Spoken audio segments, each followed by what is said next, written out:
Kasayan, maglalagay tayo ng sound sa XRM 110. At sa kahit anong uri ng motor, pwede ito kasayan na. Ito na yung setup niya. Tutok mo dito sa mga wire. Ito kasayan, itong mga speaker. Pagka nakataob siya, automatic kasayan yung nasa kanan niya yan ang positive. Tukan mo. Yung kanan niya yan ang positive. Pag pinataob nyo, itong kanan positive to. Tulad yan. Pag pinataob nyo, ito na yung positive. Nilagyan din natin siya ng i-terminal. Naka i-terminal din to. Tapos ito, maliit lang yung ano niya, yung pinaka suksukan. Kaya inipit ko lang yung i-terminal. Para dito pa lang makuha nyo na yung setup. Alam nyo na kung paano ilalagay. Yung setup dito, ganun din na magiging setup sa loob. Ay, nakatakip pala to. Maliit, nakatakip yung ano. Kaya kasi tingnan nyo nalagyan ko siya ng i-terminal para kung halimbawa pwede siyang hugutin. Tapos yung kabila niya, inipit ko lang siyang, maipit naman na i-terminal. Tutupin nyo, kalahati lang yung papasok sa kanya kasi maliit lang to. Yung negative, maliit lang yung negative Ipitin nyo lang to. Ipitin nyo lang ng para umipit siya sa, kailangan kasi maikpit, hindi kasi pwedeng maluwag kasi magagalgal yung yung sounds nyo. Tapos ito yung wire binarkahan ko lang ng black. Yung ibig sabihin niya may nakalagay na black, ito yung negative. Ito siya ba. Tapos tingnan mo, pakita mo kasayan yung yung negative. Asan yung negative diyan? Negative. Ayun po. Ito siya kasayan Ito malinaw pa mata ng natin. Etong dalawang gitna, yun ang negative. Tapos yung dalawang gilid yun ang positive. May nakalagay ang kasayan. Ito, tutok mo dito. Kita? Tutok mo yun Positive, positive, negative, negative. Paliit lang siya Ang paglalagay niya kasayan, katulad din sa mga speaker. Ito siya Katulad din sa mga speaker ang paglalagay. Kaya lang, kailangan natin gumamit ng maliit na screw. So, halimbawa ito. Ito siya, maliit. Kailangan siyang kumasya rito. Kasi kung ganito, hindi siya kakasya. Parehas din ang paglalagay ng speaker. Pag niluwag nyo, papasok nyo siya, tsaka nyo siya iipitin. Ito yung tornilyo. Luwagan nyo, pasok yung wire, sabay ipit. Kung gusto nyo, pwede nyo rin siyang hinangin para fix na fix. Yung side, ang liit lang, Ito, nailagay na natin, Dalawang negative sa gitna, dalawang positive sa dalawang gilid. Ito na yung setup niya. Tapos dito, ito kasi pwede nyo i-modified to pwede nyo palitan ng mga pwede nyo palitan siya ng ibang suksukan para hindi na kayo mag-wire. Dito, tutok mo rito. Pakita natin yung sa kanila. Pakita natin yung pwedeng gamiting wire. Yung mga ampli. Ito.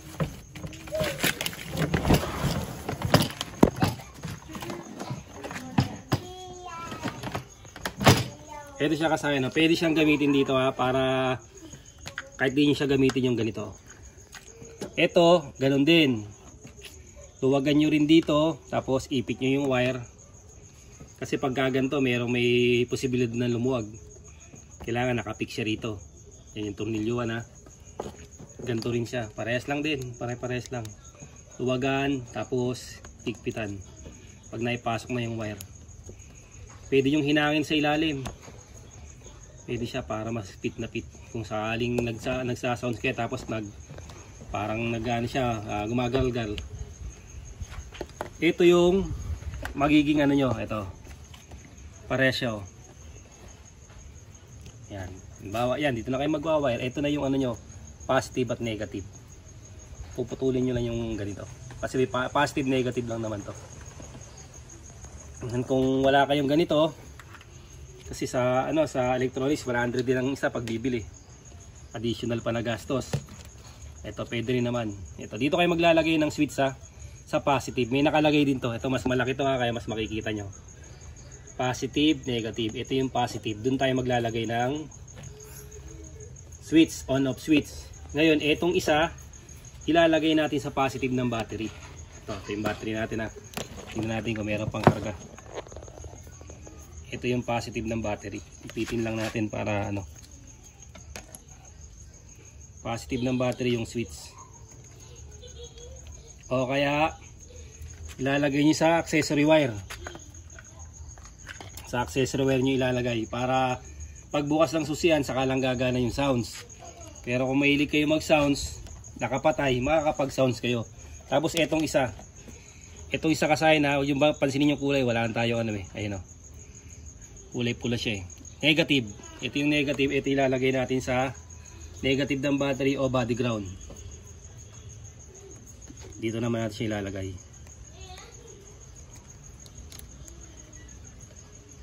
Natin ha. Tapos bubuksan natin siya. Ito yung on off switch natin. Ah. Ay, di pa nakasuksok pala. Ipitin ko lang mabuti to. Ano? Suksok nyo lang siya. Pag suksok nyo, ito yung on off switch. Wala na ba karga? On off switch. Dapat siya ano siya, magkukulay blue siya. Natin na, hindi masyadong na ano.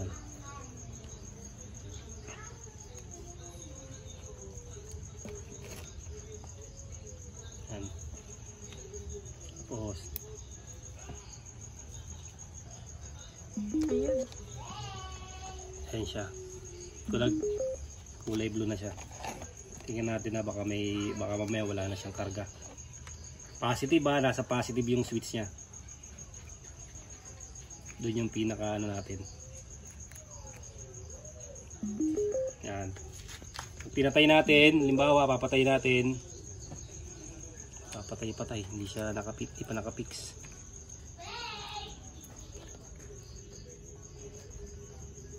Papatay. O naglolobat na to.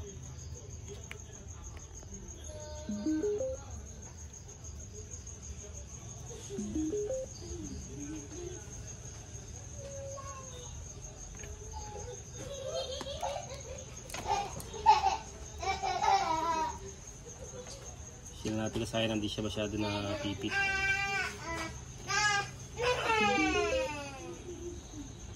Ayan, okay na siya. Bukas na. Naglolobat.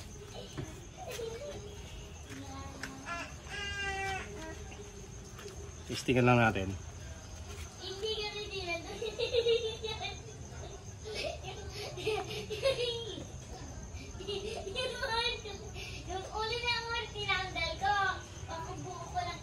Tingnan natin sa na. Testing lang natin siya.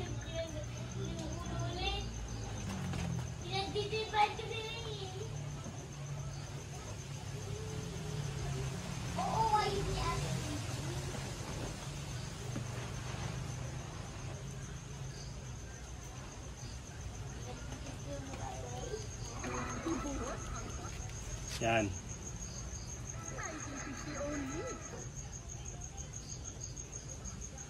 Nakasahin ha. Hindi pa nakasalpak yung ano natin. Ito yung volume niya.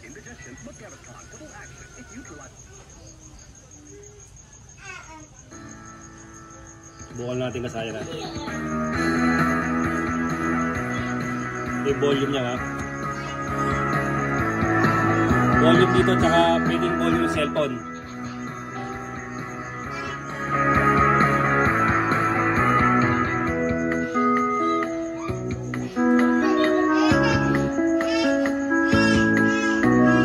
Ngayon kasayan, wala pa siyang ano, wala pa yung tweeter, yung magpapaganda ng sounds natin ano. Ito lang din kasayan, pupunta lang din kayo sa kahit alin sa dalawa na yan ano. Bali kasi ang ginawa ko tweeter 4, nakaporma na kasi dito yung dalawang ano eh. Kabilaan yung dalawang tweeter niya. Kaya na nagpapaganda ng tunog kasayan yung tweeter. Okay, negative ha. Ito yung positive. Ito yung palatandaan niya kasi na negative may black. Positive yung ano. Tapos ito naman makikita niyo may black. Yung black yun ang negative. Yun ang lalagay niyo sa negative. Yung may black. Siya. ito yung magpapaganda kasi ng tunog niya. Kahit gaano kaganda yung speaker mo pag walang tweeter, hindi magiging maganda yung kakalabasan. Kasi puro kalabog, kaya kailangan meron siyang kalansing. Ang nagpapaganda sa isang sounds.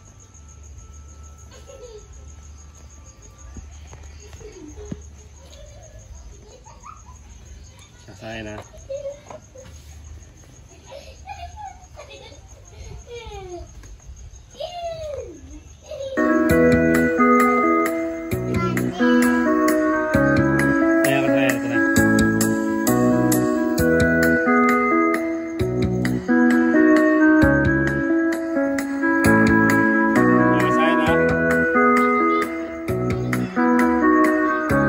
Pansinin nyo kasahin, wala pa sa ano yan. Wala pa sa baffles yan, pero tumutunog na siya ng maganda. Ito tingnan nyo pagka papatayin siya. Halimbawa, ito naka-open siya papatayin natin.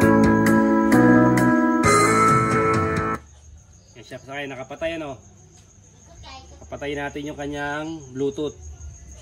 Ito siya bubuksan natin to.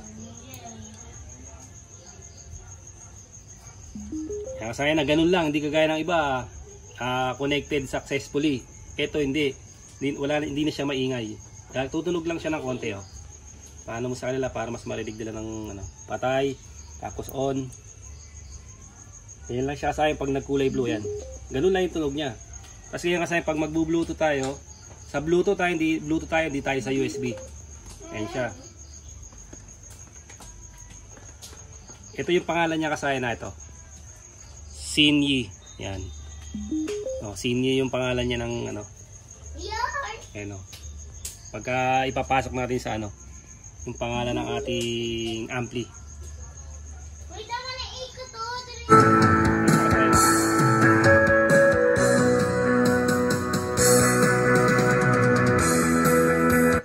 Yan siya kasayan. Bali, kung ano yung ginawa natin dito kasayan, ganun din ang gagawin natin na pang pag-install. Ito yung on-off switch sa battery. Pero kung may accessory wire, kung gusto nyo sa accessory wire para pagkabukas ng susian saka pa lang siya gagana, pwede rin. Ito nasa battery. Yan siya kasayan. Ito yung setup Ngayon, ito yung paglalagyan. Ito siya. Pwede kayo magbutas dito. Ito yung butas para dito nyo lalagay yung on-off switch. Pwede rito. Pwede rin sa kabila. Yan dito. May butas na yan kasi dati nang meron yan Ito, pakita ko dito. Pag butas nyo rito, lalagay nyo yung switch na ganito, diretso butas. Diretso butas dito kasahin kung dito kayo maglalagay ng on-off switch. O kasi kasahin dito na ako naglagay ng on-off switch Ito na siya. Dito ko na nilagay yung on-off switch ng sounds niya. Bali kasahin, ito ipoporma namin to. Ipoporma namin itong speaker sa loob. Ito na yung butas nyo. Ganito ang gagawin nyo para pwede nyo takpan yung kaha. Para matatakpan nyo na yung kaha, i-ready nyo na yung tornilyo. Kahit ganito kahaba lang, pwede na to. Ito. Maubos na kasi yung ganito kahaba kaya mahaba to ito. Ipoporma na natin yung yung speaker dito. Tapos yung tweeter, ito yung tweeter na ganito Ganito lang din ang gagawin nyo kasayan Ayan siya. Tapos, pwede may isa pang diskarte. Etong dalawang negative ng tweeter, kung kulang kayo sa wire, pwede nyo ilagay sa body ground. Parehas lang din yun. Lagay nyo yung negative sa body ground, tapos yung dalawang positive, tag-isa siya. Ibig sabihin, positive na lang yung tatakbo sa compartment natin. Itong negative, nilagay natin sa body ground o sa harness ng motor. Yan siya kasayan Ipoporma natin ito kasayan, tapos babalikan namin ngayon. Ito na siya kasayan Ito siya kasayan kung ang setup nyo kasayan ganito, dito kayo maglalagay ng on-off switch sa gilid, tapos bubutasan nyo. Ganito yung magiging forma nyo Tapos accessory wire yung isa. Kung gusto yung rekta, pwede rin sa accessory wire. Pagbukas nyo ng susian, tsaka pa lang siya gagana. Ito siya pinaka nyan. Yan, naka-rekta sa battery. Pag nilagay sa accessory wire, pagbukas ng susi, saka pa lang siya gagana. Ito ngayon yung on-off switch natin para mapapatay siya. Tapos on. Yan. Tapos testing na natin siya. Yan na yung setup.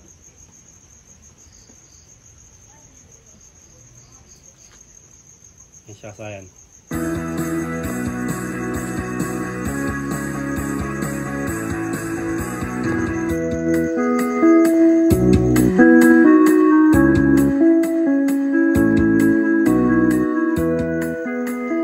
Kahit nakatakip yan kasayan na, walang problema. Hindi Twitter, pakita mo Twitter natin.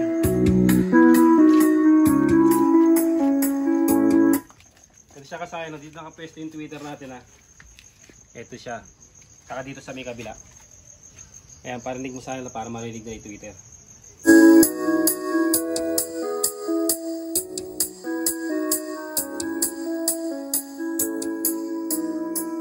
Kaya kasayan dito kasi nag-setup tayo dito. Ito siya. Bali ito kasayan. Pinalitan ko to ng ano, ng pinakita ko sa inyo kanina. Tatanggalin natin to ha.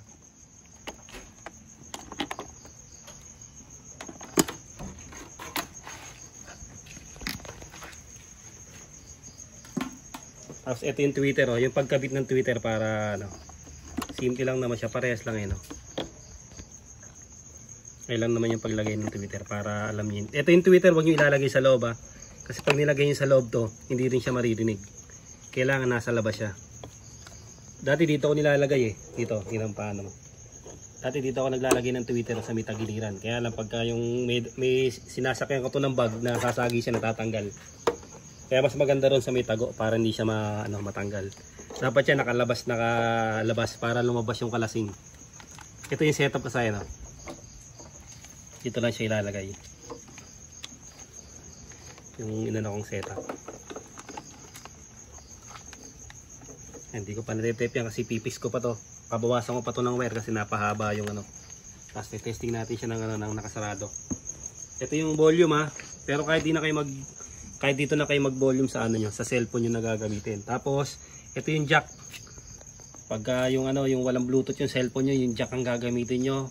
Cellphone lang ng mga oldies, ito yung gagamitin nyo, pwede. Tapos, magagamit kayo yung USB, pwede pa rin. Pa natin ha.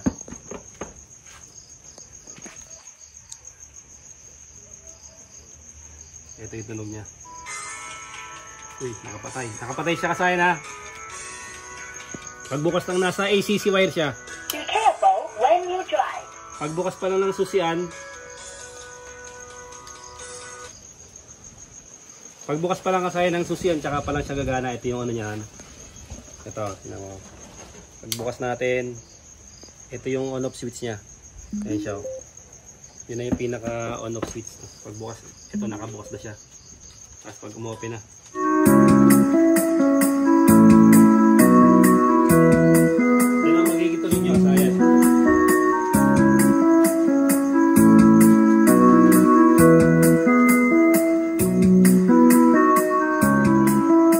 Ito kasi kahit tumatakbo ka, maririnig mo yung sounds nito. Kaya subok na tong ano na to. Itong setup na to, kaya hindi masasayang ang budget nyo rito. Kahit tumatakbo yung motor,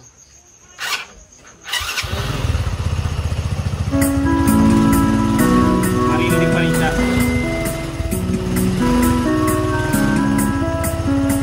Pero kasi wag pala yung muffler. Marinig siya pero siyempre pag muffler, yung tambutso nyo, mag-aagaw siya ng ingay. Kailangan silencer lang para mas maganda yung tunog ng ano nyo.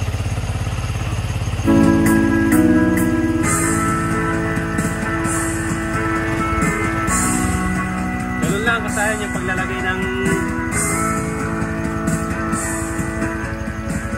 paglalagay ng sound sa ating motor. Kahit anong motor yan pwede. Isa lang ang setup yan. Kahit sa mga tricycle nyo ilagay o sa kolong-kolong pwedeng setup yan. Basta yun na yung capacity ng speaker at saka yung ampli makuha nyo para maging kombinasyon yung tunog ng inyong i-setup. Hanggang dito lang mga kasayan. Salamat sa panonood.